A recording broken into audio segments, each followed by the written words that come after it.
Hi there, welcome to Market Intel, the show that tells you what's happening in the front row with those actually working in the SME market. Today we're joined with a very special guest, the CEO of the best rugby team in the world, Colin Mansbridge.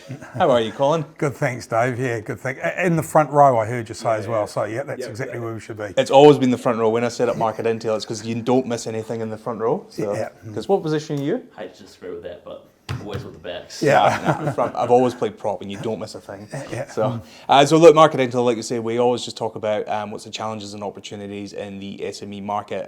Why I wanted to get you on today is because you've got quite a good, unique story, obviously coming from a long-established career in the corporate world and then moving into the sort of corporate sporting world. But a lot of people probably don't know that you basically took over the role as head of the Crusaders as a CEO, and then we had the Christchurch terrorist attack, which has obviously completely changed how we've looked at things. And for you personally, obviously having to steer a company into completely rebranding itself and sort of moving on from that. So I thought it would be a great story of leadership and how a business is faced with something like that it has to reinvent not reinvent itself, but reinvent its image. So yeah, I mean, how's that been?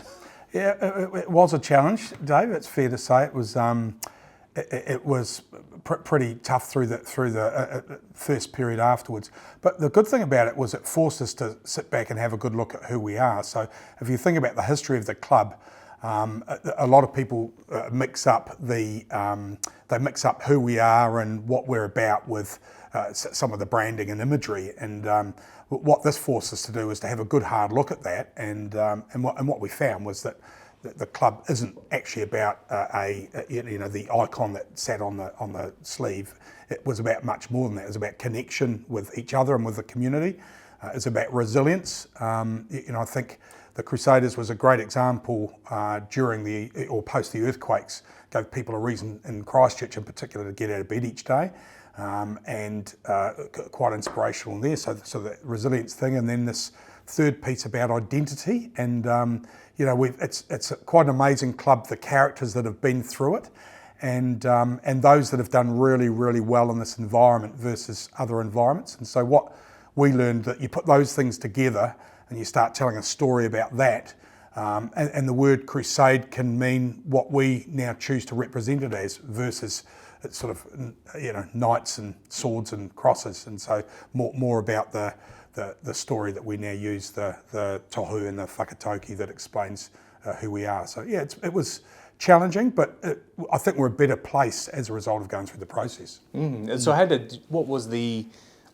obviously it was a bit like battle stations, I'm assuming, like around probably this board table, I'd imagine. Like how did it actually come about? Like, right, how do we reinvent and look at our culture and our business, essentially? Because it's essentially the Crusaders franchise is a business like any other, isn't it? So it's got to run efficiently. So how did it come about that you sort of got around the table and sort of really looked into it? Like, did you go to the history books or?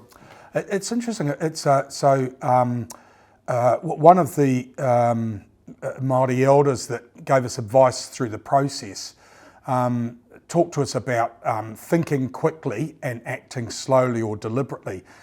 And it's sort of a mantra he gave us. And so what we knew we needed to do was to understand first. So the first thing we did a bit of research. We used Research First, who do a lot of work for public-private agencies, and they gave us a little bit of insight and guidance on some of the things that we could think about. And then we just worked through and engaged different parts of the community. We did talk to experts at UC, University of Canterbury, about the etymology of the name and the history of the Crusades and things like that. So we reached far and wide and talked to a lot of people, but we did a lot of thinking very quickly and did a lot of engagement. And it took us a long time. If you think sort of March through to sort of November, December before we actually relaunched. So that's a fair bit of time, including players, coaches, management, past and present, and fans and sponsors and community, mana whenua, anybody you could talk to, we tried to speak to. So awesome. And then obviously it's gone well and it's been quite accepted now. And then obviously we've been hit with, everyone else has, with the whole global pandemic being COVID-19, which kind of essentially shut down Super Rugby as we knew it. And obviously yourself and I imagine all the other components of New Zealand rugby, Aotearoa. Sorry, I can't say it with Scottish accent, but you know, like talk us through that. How's that sort of going since you've had a sort of relaunch Super Rugby? So that was, again, you know, it's interesting when these things happen, they force you to look at who you are, what you're doing and why you're doing it that way and can you do it better. And so so the Super Rugby comp, while 2021 and beyond is not settled, we've ended up with Super Rugby Aotearoa, and it's a beautiful comp for New Zealanders. We were talking, Alex and I were talking beforehand, and how much fun it is to be playing derbies every week. I think the players are feeling it, but I think the fans and the public are enjoying watching those derbies every single week. But yeah, it was challenging. Obviously for us, revenue from gate is really, really important. And then, you know, obviously sponsors in terms of engagement with us. We had to find different ways of helping them connect with the community other than through games and through player engagement direct.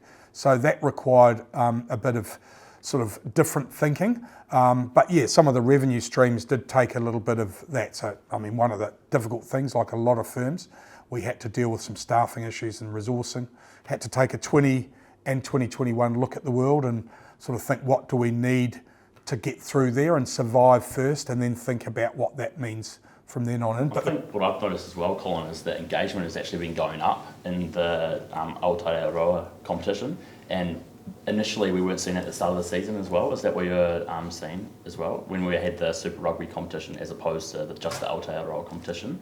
So would that somehow help with the revenue lines as well, just because ticket sales at the gate are going up? So ticket sales on average, we'll end up with a game or two fewer, depending on which club you are. Yeah. A game or two fewer than what we would have in the old comp. So we'll be nearly there. The sponsorship number, you know, sponsorship is a function of not only what exposure and that we give them, but also their capacity to pay. So for that reason, there's probably a little bit of deterioration in those lines. But in terms of fan engagement, absolutely. You know, you're playing derbies every week, and that's a pretty special competition. So average fan engagement, average viewership, average fan engagement each week has actually been very, very high. More like All Black tests, frankly, than Super Rugby games. And the ticket sales are so high, selling out in Auckland. Do you think that would continue through the rest of the season, or do you expect a little bit of drop off throughout the rest of the season? Well, I think so our sales for this week, we played the Blues this week, and our sales for that game are really strong. Obviously, we have a capacity issue with our stadium. We're waiting for a new one to be built. So when you can put 45,000 in Eden Park, it's a bit easier than it is for us, and obviously the comfort and that of our stadium's not quite what Eden Park is. But yeah, there's been strong interest. And the number of people that sat through the freezing rain. Yes, I was one of those. Yeah, I mean, hats off to those people who stuck it out through some pretty cold and miserable temperatures. But yeah, I think they got a good game of footy out of it. So absolutely, it was awesome to watch. Yeah. Do you think there's going forward? Like, what do you think? What's your vision for the Crusaders moving forward? I think I think the first thing about who we are and how that's represented, we're always going to be about these elements of connection, resilience, and identity. So, you know, be who you are and join be part of this community. And bring all of yourself to this community. That's always going to be a little bit about who we are. We're always going to be striving to be better tomorrow than we are today. One of the coaches has a saying, get better or get beaten. So we're not satisfied with where we are today. We want to be better tomorrow. The work that we've done with New Zealand Rugby, the Aratipu project, review of Super Rugby, has been a very collaborative effort. And so we're really optimistic about what Super Rugby looks like into the future for the clubs. And so I think that's always going to be, you know, get better or get beaten is one way of describing it, or trying to inspire and just get better and better. And all of that around these principles of connecting internally and externally, bring your whole self to work, that identity piece, and obviously resilience. I think it's sort of part of the community here now, isn't it? So yeah, we're a pretty resilient bunch now, aren't we? You know, we've been through a bit down here, haven't we? Yeah. So like going back to that with businesses and the resilience, and you know, we were sort of talking about it off camera before we started. You know, we're starting to we've yet to see what the impact of what COVID is actually going to look like, especially in our SME market. So there probably will be quite a few businesses that will now be faced with the same challenges that everyone else has, including yourself, that, staffing issues, having to rethink who they are and what they actually do to meet what the market needs. So we always ask our guests, what's their one piece of advice? I've got two questions I want to ask you. One is, what's your piece of advice for that business owner that is about to enter this new world of going, actually, I need to really look at myself and actually adapt with the times and move on and really adjust to what's happening in the market. Second of all, how does someone like Alex get signed in the Crusaders? Right. How do I move from tip 4 up to the top? So the first question, Dave, we'll come back to Alex in a second, but the first question actually, and probably the person best qualified to discuss with Alex his future playing plans is Razor, and he's probably a really good example or role model around the first piece. So one of the things that I noticed coming into this club, 18 months here now, is that no matter what happens, be it results on the field or some sort of adversity or something that gets in your way, the first thing is they have this rationally optimistic mindset. So it's sort of, you have a choice about the way you're going to think about things, and they always think about it in this club as opportunity. So when something goes wrong, they go, I wonder how I can reframe that as an opportunity. And it sounds trite and it sounds straight out of a management book, but when you genuinely live your life that way, you don't get upset by a failure on the field, for example. You get beaten, you go, what did we do there? I wonder what we could learn from that to get better next week, versus actually focus on the gap that arose. So that's probably the most important thing, I think, being really rational, very hard on yourself, but don't take it personally, and being exceptionally optimistic.